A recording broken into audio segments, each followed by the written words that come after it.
Hai teman-teman semua, Assalamualaikum warahmatullahi wabarakatuh. Selamat datang di video pembelajaran Akhlak Tasawuf. Sebelum kita mengetahui materi lebih dalam, izinkan kami untuk memperkenalkan nama-nama anggota kelompok.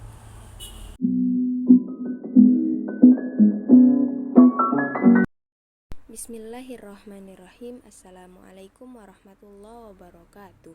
Perkenalkan, nama saya Nurul Hikmah dengan NIM 2020202088. Baiklah, di pembahasan kali ini mengenai akhlak mulia.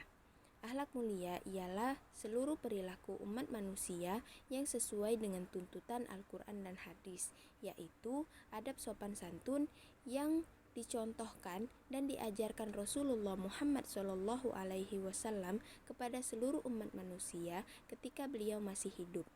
Selanjutnya, macam-macam akhlak mulia ditinjau dari berbagai segi. Yang pertama, akhlak mulia kepada makhluk, yang meliputi akhlak mulia kepada orang tua. Cara kita untuk menunjukkan akhlak mulia kepada kedua orang tua ialah dengan berbakti kepada mereka. Dalam Al-Quran, kewajiban berbakti kepada kedua orang tua disebutkan setelah kewajiban untuk mengesahkan Allah Subhanahu wa Ta'ala. Selanjutnya, akhlak mulia kepada teman. Setiap orang pasti membutuhkan orang lain di dalam hidupnya, dalam hal apapun, termasuk dalam pergaulan. Oleh karena itu, dalam kehidupan sosial, seseorang pasti membutuhkan teman. Selanjutnya, akhlak mulia kepada tetangga dan teman sejawat. Di dalam Islam, tetangga memiliki kedudukan yang khusus. Oleh karena itu, Islam mengajarkan kepada pemeluknya agar bersikap hormat, santun, dan bertoleransi kepada tetangga. Selanjutnya, akhlak mulia dalam pergaulan antar jenis. Allah Subhanahu wa Ta'ala menciptakan manusia dari laki-laki dan perempuan. Sementara itu, Islam adalah agama yang sempurna, yang di dalamnya diatur seluk-beluk kehidupan manusia, termasuk diantaranya ialah bagaimana pergaulan antar lawan jenis. Dalam hubungan antar lawan jenis, Islam telah menetapkan adab dan etika yang mengaturnya.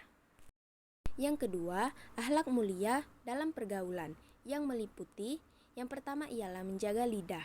Seorang muslim sebaiknya selalu menjaga lidah dari perkataan yang tidak bermanfaat, seperti perkataan cabul, ejekan, dan fitnah.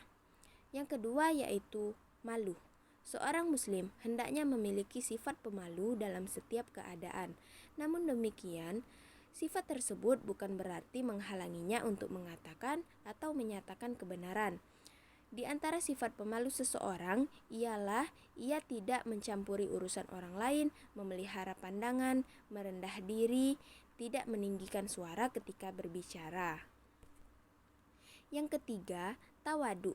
Tawadu atau rendah hati merupakan salah satu sifat mulia yang harus dimiliki setiap muslim.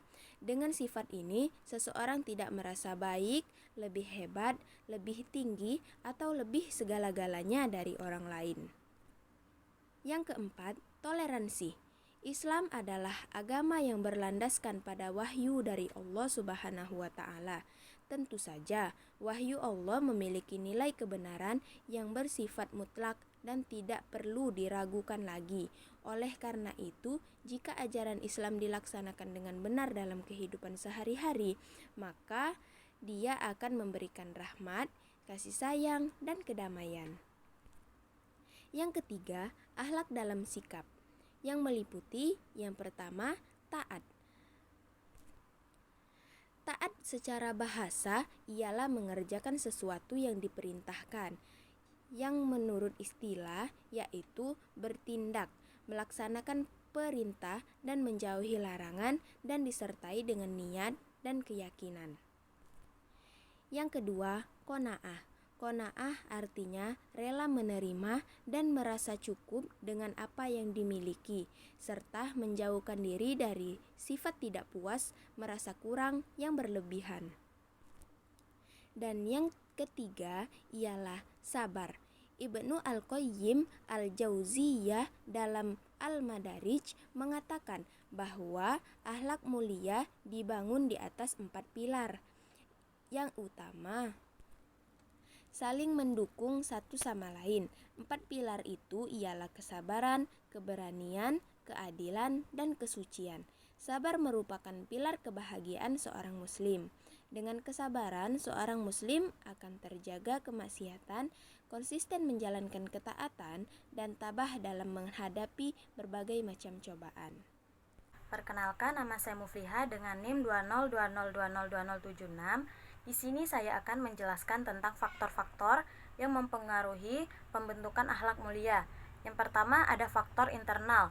Faktor ini meliputi beberapa hal berikut. Yang pertama, insting atau naluri. Insting adalah karakter yang melekat dalam jiwa seseorang yang dibawanya sejak lahir. Yang kedua ada adat atau kebiasaan, adalah setiap tindakan atau perbuatan seseorang yang dilakukan secara berulang-ulang dalam bentuk yang sama sehingga menjadi kebiasaan. Dan yang ketiga ada keturunan, maksudnya berpindahnya sifat-sifat tertentu dari orang tua kepada anak. Yang kedua, faktor eksternal, yaitu segala sesuatu yang berada di luar individu, meliputi yang pertama lingkungan alam. Alam yang melingkupi manusia merupakan faktor yang mempengaruhi dan menentukan tingkah laku. Lingkungan dapat mematangkan pertumbuhan bakat yang dibawanya. Yang kedua, lingkungan pergaulan, meliputi yang pertama keluarga atau rumah. Merupakan salah satu sumber yang memberikan dasar-dasar ajaran bagi seseorang yang merupakan faktor terpenting dalam pembentukan mentalnya. Yang kedua ada lingkungan sekitar, lingkungan di luar rumah, tempat individu bersosialisasi. Yang ketiga lingkungan sekolah atau tempat kerja, sangat berpotensi untuk memberikan pengaruh terhadap karakter dan perilakunya. Untuk menjelaskan faktor-faktor tersebut, ada 3 aliran yang sangat amat populer. Yang pertama, menurut aliran nativisme, bahwa faktor yang paling berpengaruh terhadap pembentukan seseorang adalah faktor pembawaan dari dalam, berupa bakat, akal, dan lain-lain. Yang kedua, menurut aliran empirisme, faktor yang paling berpengaruh adalah dari luar, seperti lingkungan sosial. Dan yang ketiga, menurut aliran konvergensi, berpendapat pembentukan akhlak dipengaruhi oleh faktor internal, yaitu pembawaan si anak, dan faktor dari luar, yaitu pendidikan atau pembinaan secara khusus. Sekian penjelasan dari saya, materi berikutnya akan dijelaskan oleh rekan saya. Terima kasih. Perkenalkan, nama saya Lia Aryani dengan NIM 20202022100. Di sini saya akan menjelaskan materi tentang metode peningkatan kualitas akhlak dan pembinaan akhlak. 1. Metode peningkatan kualitas akhlak. Akhlak merupakan sumber kebaikan semua tingkah laku manusia, dan Rasulullah diutus untuk memperbaiki akhlak manusia. Rasulullah juga menekankan pentingnya akhlak ini dengan menyebutkan bahwa agama adalah akhlak yang baik. Akhlak akan memberi timbangan kebaikan seseorang di hari kiamat. Metode yang paling efektif untuk menjaga dan membina akhlak adalah sebagai berikut. Dengan memberikan penjelasan bahwa adanya balasan bagi orang-orang yang berakhlak mulia, akan dimuliakan di hadapan Allah dan Rasulullah, serta mendapatkan kehidupan yang baik. Kedua, dengan memberikan penjelasan adanya pembahasan bagi orang-orang yang akhlaknya buruk juga akan mendapatkan balasan yang buruk, dan hidupnya akan menemui keburukan. Ketiga, berpikir ke masa depan, yakin adanya persiapan bahwa hidup tidak hanya di dunia, tapi ada kehidupan yang abadi di akhirat. Keempat, muhasabah atau introspeksi diri, yakni meneliti dalam diri sendiri apa yang sudah kita lakukan untuk menghadap Allah di akhirat kelak. Kelima, meningkatkan kualitas akhlak, yakni dengan senantiasa menambah ilmu pengetahuan baik dengan membaca, mendengarkan ceramah dan pengajian. 2. Metode pembinaan akhlak. Ada 6 metode pembinaan akhlak dalam perspektif Islam serta pendapat dari pakar pendidikan Islam. Pertama, metode uswa atau teladan. Kedua, metode pakwidiyah atau pembiasaan. Ketiga, metode mau'iza atau nasihat. Keempat, metode qissoh atau cerita. Kelima, metode amstal atau perumpamaan. Keenam, metode sawab atau ganjaran.